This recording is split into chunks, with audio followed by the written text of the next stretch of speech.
Atas kuala Jekoh tak tahu dia lalu tidak. Ada juga udang. Atas kuala Jekoh. Ada yang tempat kita pergi tu. Oh. Kan jauh dah getah depan tu je kan. Berat ya.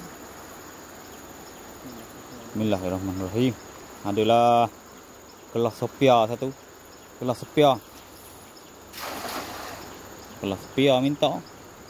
Dah tempat kelah apa main payah kelah itu. Lebih kurang kah dia tak? Pucuk dia ni tak ni ha. Anak kurang ke apa ke.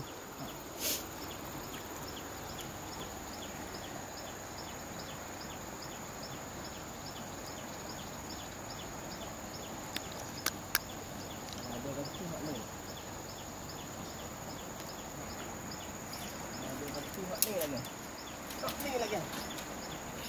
Masuklah ikan. Belum. Oh.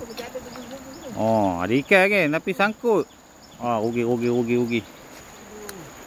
Kerugian. Oh, kayu lagi. Batang kayu.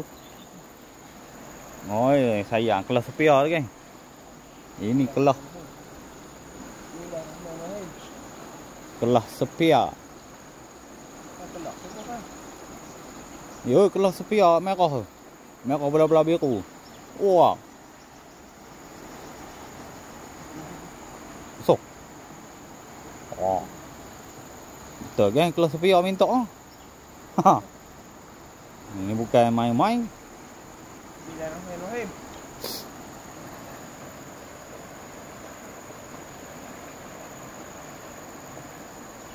Ada sengat. Ha. Oh, ada lampang geng. Satu ekor. Lampang satu ekor.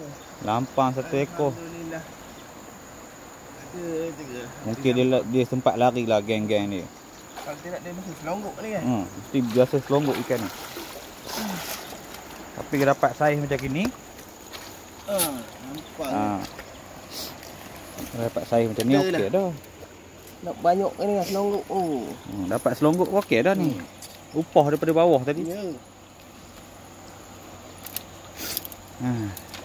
Anten.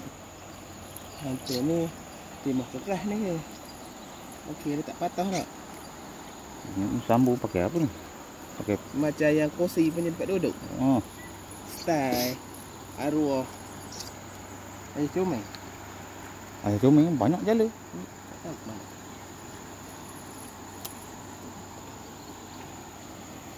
Lampang kan?